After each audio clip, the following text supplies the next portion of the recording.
Hi, everyone. Welcome to another episode of HorseShow360 podcast. Thank you so much for tuning in again. We're here in Rolex Stadium at the Kentucky Horse Park during the Kentucky 3-day event. We've got the 5-star Grand Prix course set behind us, and we're ready for a big night here Saturday night with a sold-out crowd. I'm joined by Charlotte Jacobs, rider here. Been competing in here for a few years. Yep. Thank you so much for joining us. Yeah, of course. You've competed in this event for a few years now. You were third last year in the Grand Prix. So tell us a little bit about why you come here and why this event is so special. Yeah, this is an event that I think will always be on our calendar. I came for the first time 3 years ago. I was third in the welcome and had a great round in the Grand Prix. I think the atmosphere is just fantastic. It's like nothing else in this sport. The people are very knowledgeable. The crowd gets really into it. They pick horses and riders to support. They scream for you after every jump, and it's really exciting. And we don't get to experience that, especially in America. So it makes it fun for us. Well, and it's funny because like the gold standard for outdoor jumping is like Aachen, right? Yeah. And we talk about that all the time. And I think, I really feel that this is the closest thing we have to that in America. Yeah. Obviously, the crowd, like you said, is so educated. Yeah. They just live and breathe horses. They understand it too. Doesn't matter what the weather is. Yeah, absolutely. A few years ago in a Grand Prix, I remember it downpouring and not a single person left the crowd. Yeah. They just flipped their hoods on. And when you jump clear, and like you did in the jump off last year, right? Yeah. They stomping their feet in my gosh, the it was amazing. stands. So like those kind of traditions, I feel like are you can't replicate in our sport. Absolutely not. And I think this year is extra exciting because, like you guys said, it was the first time 2 5-stars have been running together like this. Yep. And yeah, I mean, it's great for us to see the 3-day and experience that. We really don't get to see that too often. So it's different for us and it's different for them. So it's great. Yeah, and just all the interaction with the fans and the spectators, usually in the warm-up ring too. We have the warm-up ring surrounded by fans watching. That's so cool. It's not just a regular 5-star autograph session, which I think you partaked in a little while ago. I mean, that lineup was amazing. There were like 200 people there for that. So, all that interaction and everything really makes it special. I mean, you guys are true athletes, and this is one of the only events on our calendar here in America that really presents that way, right? Yeah. So it's really awesome. It's awesome to be a part of it, and we appreciate you being a part of it so much as well. Can you give us a little bit of background on yourself and how you got into the sport, what your future goals are, and really anything you want to share? Your family's big into it as well. So my parents both grew up around horses. My dad was a top rider for the U.S. and my mom was a groom for the U.S. So they met through that. And they had me and my brother. I grew up in Wellington, between Wellington and East Aurora, New York, which is where we live now. My husband Matt, we spent a few years in Ireland training there, producing horses, and now we're back in America and doing the sport full time and at the highest level. And my parents are my owners and my biggest supporters, so I'm very lucky. Yeah, awesome. And that's great that you get to do that with your husband, Matt. It's a team effort, a little bit similar to Michelle and I. Same kind of thing. I feel like you got to connect on that because if you can do it together, it's better in this world. Absolutely. It's so consuming. It consumes your whole life, every detail, that you got to understand it a little bit. Absolutely. No, we're very lucky, and we're lucky we get to do it together and experience. I mean, weeks like this, weeks like we had last year, they're great memories for us, and we love to do it together and enjoy it together. What are some of your future goals this year, next year, next 5 years? Do you see yourself? I know you guys just got married. You see yourself having a family? How that's going to affect maybe the near long-term future of the sport? Or how does that work for you? I mean, right now, like I have some short-term goals that I want to accomplish with jumping on Nations Cup teams for the U.S. But we definitely want a family at some point. Yep.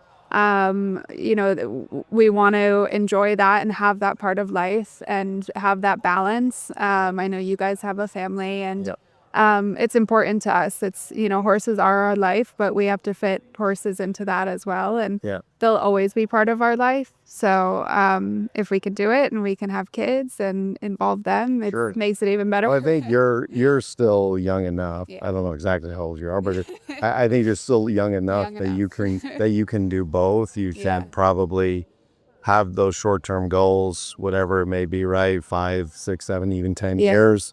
Because you clearly have some amazing horses at the moment, and then look to do that. I even say to Michelle now, like, our family dynamic has changed so much now that we're organizing events, and doing so much riding anymore. I haven't ridden in 3 years, and actually surprises everybody that Michelle is not riding anymore either, because she's lived and breathed it her entire life. But, Crew, our son, is just turned 4, and he's starting school. Yeah. And, we're in our early 40s. And honestly, this is a sport of longevity. So, we can have future goals. Like, she can still have future goals. If Crew's in school for full time in a few years, there's no reason why she can't get back to the top of the short if that's something that she wants to do. Yeah. And I always said, like, doing this level, being here is unbelievable. But at the same time, like, I just want to have horses part of my life. Yeah. And if I can do it at any level, I'll be happy.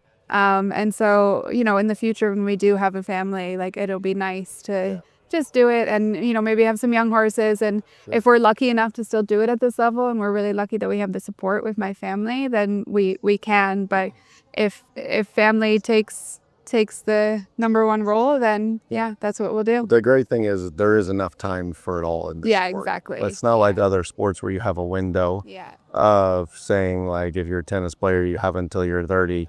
Yeah. Or, if you're a freak tennis player, you have until you're 35. Yeah. Like, this sport, you got time. I think a lot of people rush into it. I know you guys have, had strategic plans of building your horses up over the years, and you're patient with that kind of thing. So I think that that's the key in this world to consistency and creating that right dynamic. Yeah. And that's what a lot of people struggle with. Yeah.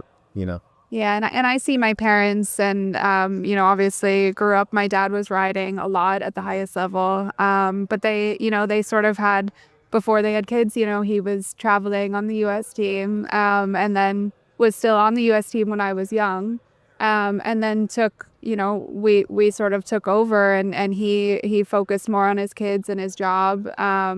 And now he's still in it, and he's still involved. I mean, he's coming tonight, and he loves it, and he loves that side as much as he loved competing. Sometimes he says he loves it more. So sure. And also being a part of other businesses and still doing it at the same time, and juggling that kind of thing that takes a skill set, especially to do it at a high level. It's the same thing with the family. Yeah. It really is.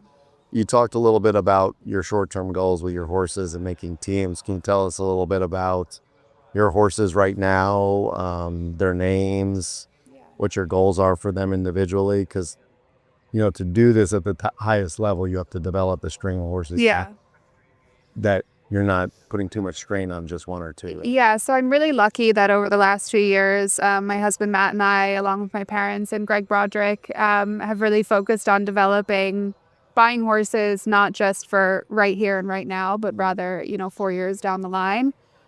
So we started buying 5-year-olds, 6-year-olds, 7-year-olds.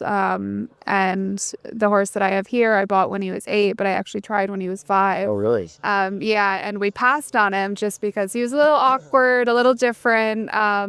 And he hadn't done much. He didn't have much of a resume. So I passed on him, and it was one of my biggest regrets. That's all. Well, you still have him, but I'm sure it cost you something. It was a little bit of a difference, No, but I bought him 3 years later. He wasn't. I tried and I tried and I tried, but they didn't want to sell him. And then eventually they said, okay, it's time. And we were their first phone call. So I think I'm really lucky to have him in my string. Which horse is that? Playboy. Yeah, so that's who I'll be jumping tonight. He's 10. 10. So young. I mean, for this level, he's young. And nowadays, I feel like 5 years ago, you could kind of creep an 8 or 9-year-old into this level, and it's not as common anymore. No, people are, really waiting in the modern sport a little later to get more longevity. Yeah, absolutely. And he's a horse that I was really patient with right from the get-go. I bought him as an 8-year-old, but he was in the same program from when he was 4 up till he was 8. So I have a very different style of riding. I have a different program than what he came from. So I think with those high quality horses, you have to give them time in order to like develop to where you want them rather than, just getting to that level that you think they should be at right away. Yep. So he's done a good amount this year. He was double clear in the Nations Cup in Wellington. He's 5th in the World Cup in Traverse City. He's starting to build his resume. So tonight should be exciting for him. He jumped great the other night. He was clear, and I elected not to jump off to save him for this. And then I have another horse here who I've had since he was 6. His name is Thomas Court Patrick. He's another horse we think very highly of. He's 10. He's sort of taken a lot of different hats this year. He's sort of played speed horse, jumped a few 3-star Grand Prix. It'll be exciting to see what he does this summer because I think he's really starting to come into his own. I have another horse, Rincula Milchon, who's just starting to come back. He got injured in September of last year. But how's he doing? He's great. Yeah. So we're hoping he's going to be jumping in the next week or so. Awesome. Yeah, he'll be here for Spring Kentucky to hang out. But yeah, we miss him right now. He's my oldest. He's 12. And that's the one you were 3rd on last year. He was 3rd and he won the welcome here last year. He got injured last fall. Yeah, he got injured last fall, in Traverse City. So it was unfortunate, but that's part of the sport sometimes, unfortunately. And then I have a few others. I have another 10-year-old instrumental, 9-year-old Pablo C, who I've had since he was 5. He's a very, very talented horse, but again, another one that's we're just taking our time with him. He has a lot of quality, and sometimes that comes with a few quirks. But it sounds like all your horses are either 10 or under. 10 or, yeah. I mean, that is, to be still jumping this level, a 10 or under, that's got to feel really good to have that group of horses going for the next few years. Absolutely. And, Roy Rincula Milchon is the oldest, but he's out and he's only 12 still. So it's not, he's just reaching the peak point in his career. So. Are you shooting, what's your prime goal for the next few years? Is it LA 28? I mean, World Cup finals. That would be, World Cup finals. Actually, I was just saying, I would love to go next year with it being in Fort Worth. Obviously, you're running it. Everybody is. I was talking to Brian Mowgray, and he said the place looks unbelievable, and the ring is big, so it would suit a horse like Playboy. And so that's definitely like a goal for us. But again, a lot of things happen, and so I don't get too caught up. I think if it works and it's in the schedule and I qualify and it's meant to be, then I'll go. Same sort of thing with LA, of course. There's a lot of steps to get to a championship like that. But it takes planning. Yeah. I feel like you're saying the politically correct thing. You can be like, yeah, of course, that's my goal. I'm over the Olympics. But, I mean, the horses I've bought and the age I've bought them at, that's the goal. Sets you up. Yeah. So, to do your best to get Playboy there. will be 13. Pablo will be 12. Which is appropriate because they need that experience. Look at like the best horses in the world.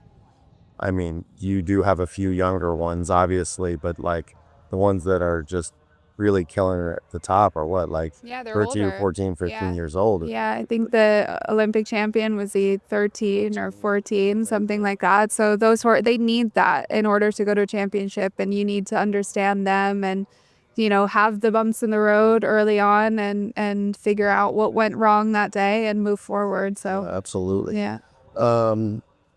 Cool. Well, that's exciting, and I'm sure everybody's looking forward to seeing where you go with all those horses. This is obviously a horse show podcast.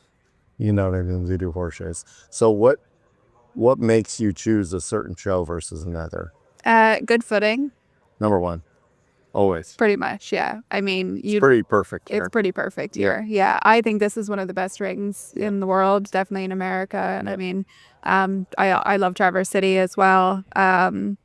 I think good footing is super important. Good management. Yeah. Also very good. Yeah. Good management, course builders sometimes. And I think if you've had a positive experience at a horse show prior, then you're going to want to go back. And this is definitely a happy place for me. So, sure. Yeah, they. I mean, I think riders and competitors prioritize the little details that are just prerequisites. Yeah. Now, Yeah. you have to have good footing. You have to have organized schedule. You have to be.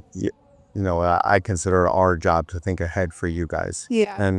And security and trust in all of those decisions and those things and the environment for you and your horses is like number one. Yeah. And I think it's coming more mainstream. Yeah. Everybody to be paying attention to that stuff. Yeah. But definitely certain things, certain venues stick out. But what are some things that stick out in your head at certain events that you think shows should do differently in America? Specifically in America, because I know you've shown all over the place. You've seen it all. I think scheduling is something that's really important, especially for the grooms and the staff. What do you mean with scheduler? I think night classes sometimes are really hard. I think at a show like this, it's fine because, you're here with 2 horses, and you can just go and show, and then your groom can have a bit of a quiet day. I think when we're in Florida and we're jumping night classes, and then you have a lot of trainers that have equitation, or you have grooms that have to get up and feed the rest of your horses in the morning. It's hard, yeah. And I think when you're here and every night is a night class. Is it it's different fine, yeah. here? I know the offerings are a bit different here than like in Europe or other places, but there are long days in Europe. Yeah, for sure. For sure, they're long days. I mean, I just think the number one thing for me is my staff and keeping them happy and making sure the horses are happy. And I think for me, night classes sometimes take them out of their natural rhythm a little bit, horses and humans. I mean, but then again, it is exciting, and it's exciting for the crowd. It's exciting for us. I love a night class. So yeah, I mean, it's a good point. So just making sure that you're accommodating both. So like if you do have a night class, make sure you have enough time and that kind of thing. Anything else you can think of? Not really. I mean, I think sport is really different here than it is in Europe. Yeah, the type of shit is different. It's very different. And I do think here, like, you're able to have a nice balance. After this, my husband Matt and I will go home. We'll have a few days in Buffalo. We'll go back down to Wellington, and then we'll come back here. So we're actually able to have a little bit of like a life. I found when we were in Europe, it was sort of like go to a show, come home, unpack, pack again, go back to the show. It was a little bit of a rat race. So I do like the lifestyle over here a lot. We've done both, and so being here and being able to spend time at home and relax and enjoy time with our family, it's nice. Cool. What's your favorite show in the world and why? Dublin Horse Show. I love it here Because too. you married an Irishman or what? No, I actually went before I met him, but no, we were dating the first year I went. I just love it. It's an agricultural show too, and you have everything. We sponsor the pony jumpers there, which is the most You're fun. American, though. Let's I know. let's Okay. remember that. Okay, then this is my favorite horse show. You don't have to say. Yeah, no, it really is. But no, Dublin's great. In Europe or the world, it's Dublin. But Dublin is my favorite in Europe. I've only shown there once. I would love to show there again. I think, when I did show there, I had a great experience. My horse loved it. As for in America, this is my favorite. This is my favorite venue. I think it's most horse friendly. Obviously, it's built for horses. This is one of my favorite rings to ride in. I jumped young riders here. I jumped juniors here. So it just gives a real championship feel. Yeah, absolutely. This is a really special show. When you think of the best shows in the world, I don't care where you are, who you are, what continent you're on, you think of like really traditional, iconic, memorable, spectator-based events. Yeah. So whenever for me, I think the outdoor standard is Aachen and always that's what this should emulate and hopefully can build up to that level. Really, I think the only thing left to reach that level for this event, now that it's a 5-star, is maybe quantity of prize money or something along those lines. I think it has that traditional feel. It's been going on for 30 years as a whole, but not with the show jumping. but then is Dublin. Yeah. You know, because going to Dublin, like you said, Dublin's even more unique than this. They all have their own thing. It's unique to Aachen. Dublin, like the crowds and the closeness of everybody and the beer flowing and everything and the vibe. Guinness. You know, all of that contributes to the vibe that they're trying to have been able to establish and create that tradition, and everybody knows what to expect and everything. And that's so important. There's like a lot of modern great events that are coming up around the world that are great and different, but you can't recreate that feel. Yeah, and I think it goes back to what we said about having an educated crowd, people that understand horses, wanting to come and support you and support the horses, and they love the sport. It's the same thing here. It's the same thing, you know, in Dublin, in Aachen, those really classic old school shows. It's horse friendly. It's made for the horses.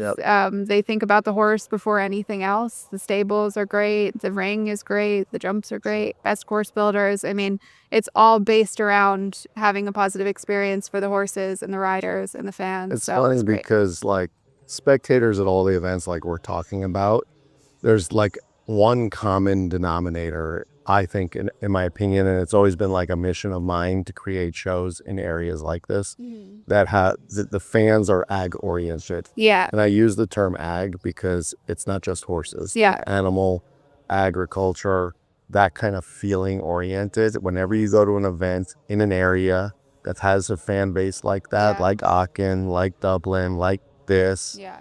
It's one of the reasons why I chose to do World Cup finals next year in Texas. Fort Worth, because even though show jumping is not huge there, we're the only ones that have ever done a major show jumping event there.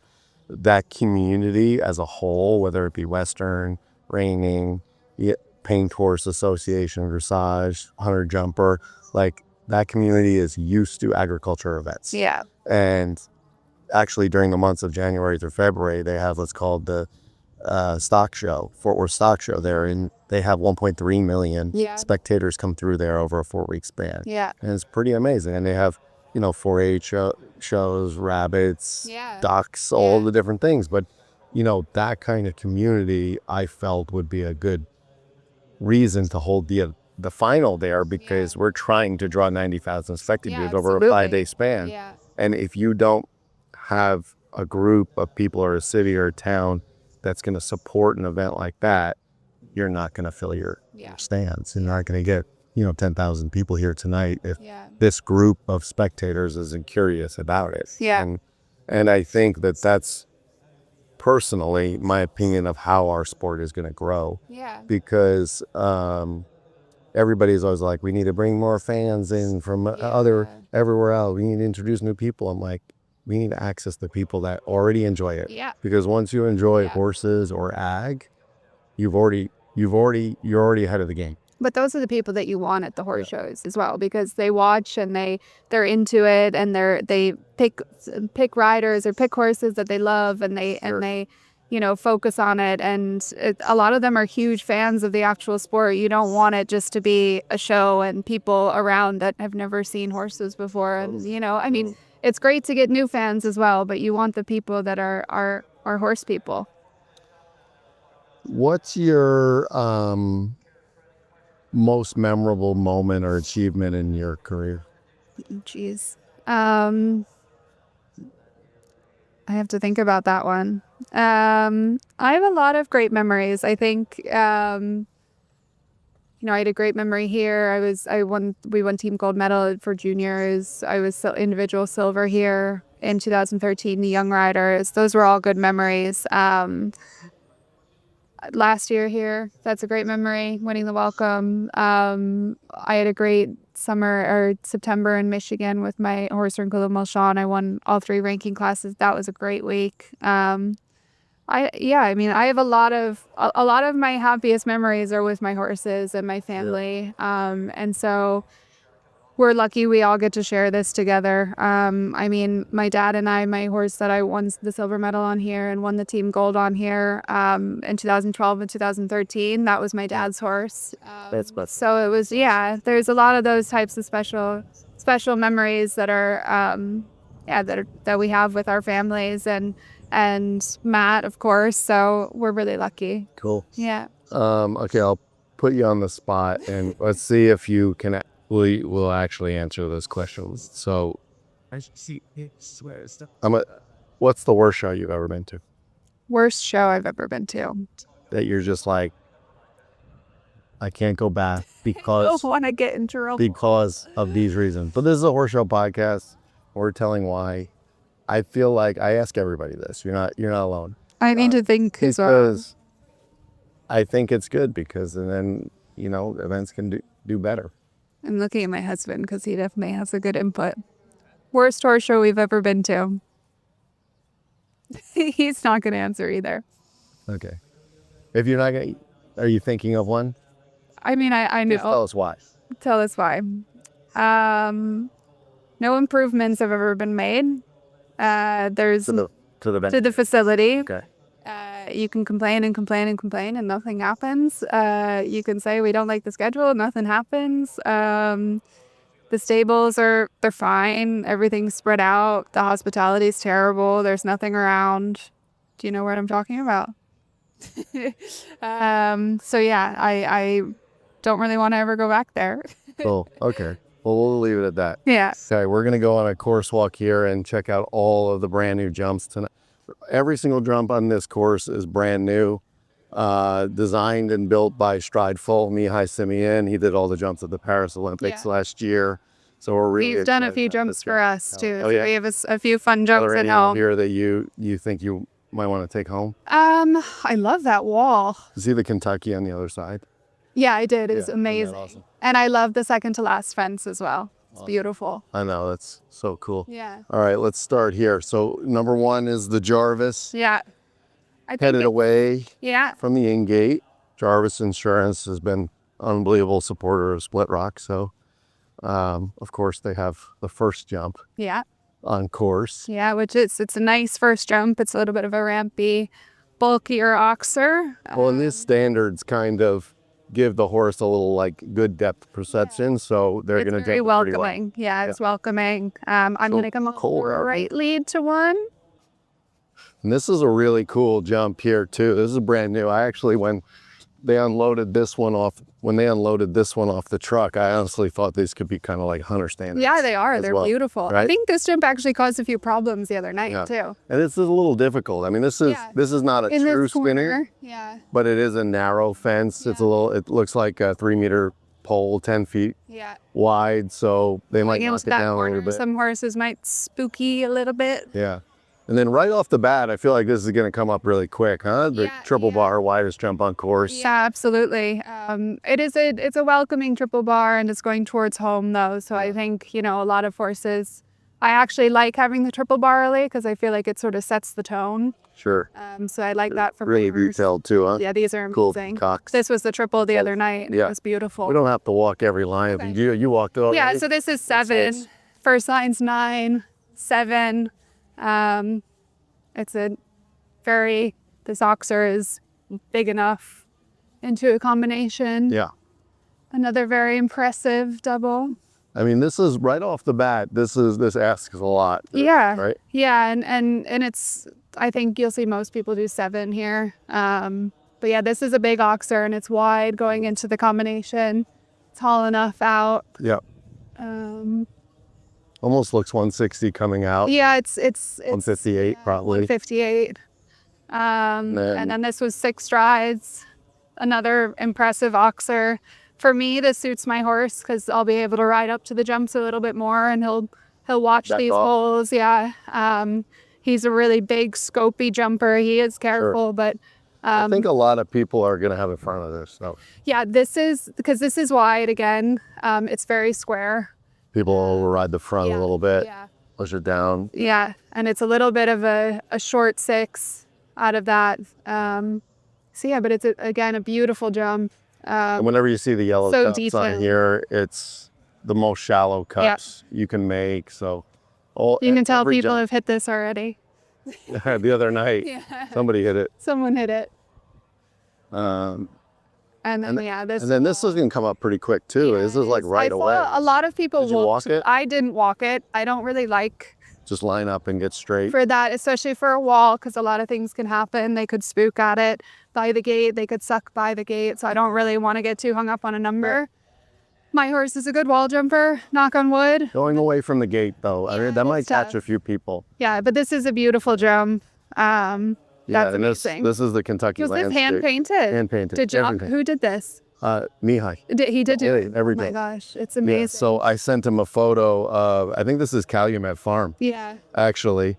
And I said, we have to have a Kentucky landscape. Yeah. So he had already painted one side of a wall getting ready before he'd go on the container. He said, I can put it on. It's amazing. So this one, when we beautiful. get photos of people, horses jumping it, it'll be a Kentucky incredible. landscape. There was a similar wall the other day in the opening 145, but it caused a lot of problems too.